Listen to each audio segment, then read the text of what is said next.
Hello বন্ধুরা, আমি অঙ্কিতা। আর এখন তোমাদের সাথে যে রেসিপিটা শেয়ার করব এটা হলো ব্রেড ক্রামসের রেসিপি। আমার কাছে এখন ব্রেড ক্রাম নেই, কিন্তু আমার মা আর দিদির ইচ্ছে হয়েছে যে ভেজিটেবিল চপ খাবে, তাই জন্য আমি বাজার থেকে চটজলদি একটা এই ব্রেড নিয়ে আসলাম। আমি হোয়াইট ব্রেড এনেছি, তোমরা চাইলে ব্রাউন ব্রেডও আনতে পারো। তো আমি মডার্নের ব্রেডটা নিয়ে চলে এসেছি, যে কোনো কোম্পানিরই নেওয়া যায়। আমি কীভাবে ব্রেড ক্রামস প্রয়োজনে বানাই সেটাই দেখাবো, নাহলে নর্মালি আমি কিনে আনি প্যানকো ব্রেড ক্রামস, ওটাই ইউজ করি। বাট এখন আমি এটা দিয়ে বানাবো।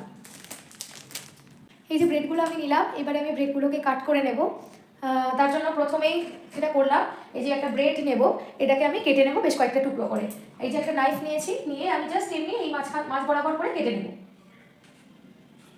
এরকমভাবে আমি দুটো কাট মাঝখান দিয়ে লাগিয়ে নেব। একটু ছেড়ে গেলে অসুবিধা নেই, যেহেতু আমরা তো এটাকে আবার গুঁড়ো করবো, সেই জন্য এই যে তিনটে চৌকো চৌকো পিস করে নিলাম। তারপর মাঝখান থেকে একটা করে টুকরো করে কেটে নেব।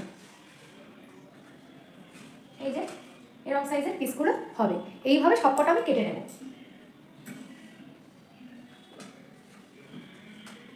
দেন বাকি প্রসিডিওরটা তোমাদেরকে দেখাচ্ছি। যেহেতু আমার ফ্রন্ট টেবিল ধারে থাকে, সেই জন্য একটু অসুবিধা হয় এইভাবে ভিডিও বানানোর। তাও আমি চেষ্টা করেছি বানানোর। আশা করি আমি আমার যে ধারে যে টেবিলটা আছে ওটাকে আমি মাঝখানে দিয়ে দেবো, তাহলে আমার ভিডিওটা করতে সুবিধা হবে। এখন আমার সেই সেটআপটা নেই, সেই জন্য এইভাবে একটু দেখতে হবে। বাকিটা আমি প্রিপেয়ার করে নিয়ে সবকটা আমি টুকরো করে নিয়ে তোমাদের সাথে বাকি ভিডিওটা শেয়ার করছি। এই যে আমি সমস্ত ব্রেড ভালো করে টুকরো করে নিয়েছি, পুরো প্যাকেটটাই নিয়ে নিলাম। এইবারে আমি এগুলোকে গ্রাইন্ডার জারের মধ্যে দিয়ে গ্রাইন্ড করে নেবো। আমি যে বড়ো জারটা হয় ওটাই নিয়েছি, ওটার মধ্যে দিয়েই আমি এই যে আমি এবারে গ্রাইন্ড করে নিচ্ছি। তোমরা দেখতে থাকো আর সঙ্গে থাকো। এই যে আমার ব্রেড ক্রামস বানানো হয়ে গিয়েছে, এবারে আমি এটা শুকনো খোলায় একটু নেড়ে নেব, সেটাই তোমাদেরকে দেখাবো।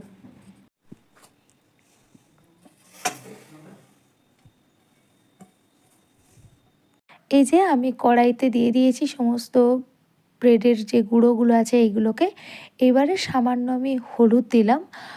হলুদ দেওয়ার পর আমি যেটা করব, হালকাভাবে নাড়তে থাকবো, একদম লো ফ্লেম করে, নাহলে পুড়ে যেতে পারে। আর কন্টিনিউয়াসলি নাড়াতে হবে। আমি প্রায় 15-16 মিনিট মতো কন্টিনিউয়াসলি নাড়াচ্ছিলাম, আর একদম লো ফ্লেম করে। আস্তে আস্তে কালারটাও হলুদ দেওয়ার কারণে একটু হলুদ টাইপের হয়ে যাবে।